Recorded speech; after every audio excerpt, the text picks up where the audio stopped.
Glória a Deus. Como anda nossas vidas? Qual tem sido a tempestade que tem surgido durante a nossa trajetória de vida?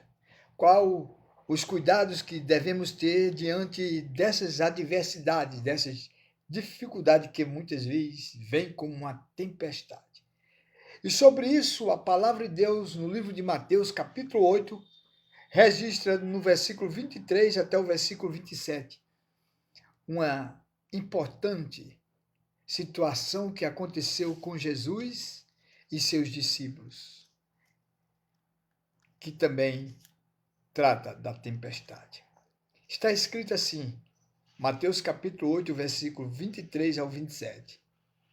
E entrando ele no barco, seus discípulos o seguiram.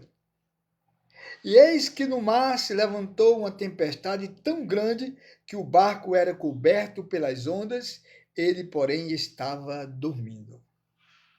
E os seus discípulos, aproximando-se, o despertaram, dizendo: Senhor, salva-nos, que perecemos.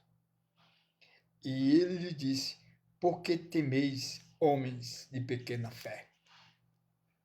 Então, levantando-se, repreendeu os ventos e o mar, e seguiu-se uma grande bonança. E aqueles homens se maravilharam, dizendo: Que homem é este que até os ventos e o mar lhe obedecem?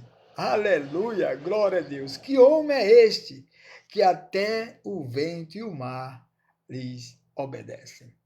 Este homem é Jesus Cristo, unigênito Filho de Deus, que veio a este mundo e fez tantas maravilhas, e mesmo assim os homens ainda o crucificaram. Mas, conforme estamos atraídos por uma resposta sobre as adversidades, sobre a tempestade, aqui encontramos na palavra de Deus a resposta certa.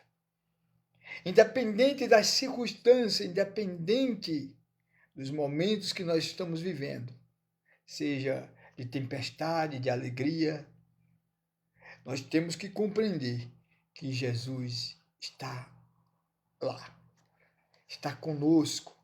Na situação aqui, Jesus estava no barco e estava dormindo.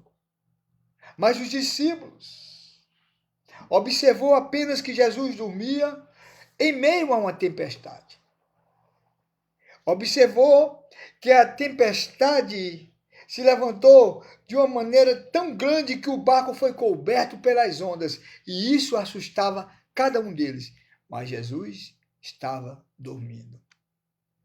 E quando nós olhamos para esse texto, podemos compreender que Jesus estava dormindo, mas o mais importante é que Jesus estava lá, no meio da tempestade. E os homens desesperados despertaram Jesus, dizendo: Senhor, salva-nos porque perecemos. Eles já não tinham mais esperança. Já haviam chamado à existência que eles haviam de perecer. Esqueceram que o Mestre estava lá, que o Mestre estava ali com eles. E por causa disso, entraram em desespero. E acordaram o Mestre. E quando o Mestre acordou, disse para eles: Por que temeis, homens de pequena fé? Ou seja, esqueceram-se de mim.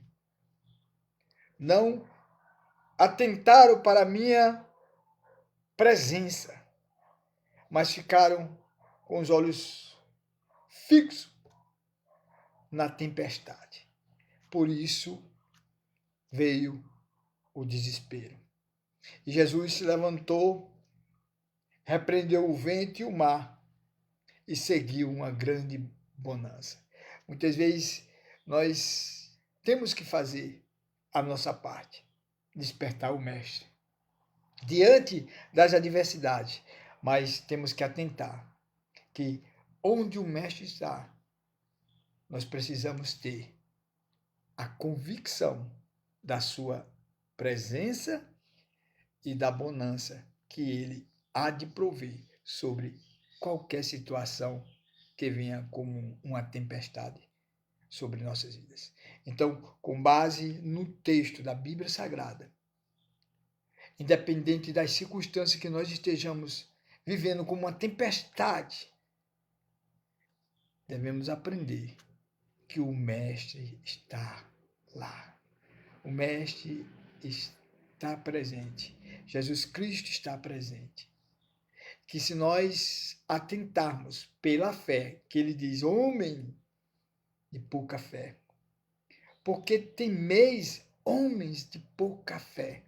A fé vem por ouvir a palavra de Deus. E é nas horas das adversidades que nós temos que aplicar a palavra de Deus, exercer a fé. O que é que diz a palavra diante dessas adversidades? Que devemos confiar, devemos esperar no Senhor. Devemos ter convicção que Ele está conosco todos os dias até a consumação dos séculos. E quando nós tomarmos essa posição, nós estaremos exercendo o que faltou naqueles discípulos. Porque temeis, homens de pequena fé? Eles estavam com medo da tempestade. Porque eles olhavam para a tempestade e havia esquecido no mestre que estava ali. E o mestre simplesmente dormia durante uma tempestade. Você já parou para analisar que há a possibilidade da gente descansar, dormir em meio a uma tempestade? Então, são esses ensinamentos que a palavra de Deus traz para nossas vidas, traz para o nosso coração, para que nós possamos ter um direcionamento a seguir diante das adversidades. Que Deus continue nos abençoando, que Deus continue sendo, de fato, o Deus presente. Aquele que é o homem, que a Escritura Sagrada diz que até os ventos e o mar lhe obedecem. Aleluia, glória a Deus. Ele tem a última palavra. E quando Deus fala, há maravilhas acontecendo. E de repente, quando ele ordena, surge a bonança. Que o Espírito Santo de Deus venha nos cobrir com essa infinita graça e misericórdia do Senhor, que nós possamos ter paz. A paz que o mundo não pode ter, mas que Deus coloca sobre os nossos corações. Amém. Glória a Deus. Nós somos o Ministério Princípio Eteme, trabalho evangélico, missão eterna, divulgando a palavra de Deus. Compartilhe essa mensagem. Vidas precisam ser alcançadas pelo poder da palavra de Deus. Somente o Espírito Santo de Deus pode nos convencer de toda a verdade. Amém? Fiquem na paz. Glória seja dada no nome de Jesus Cristo. Amém.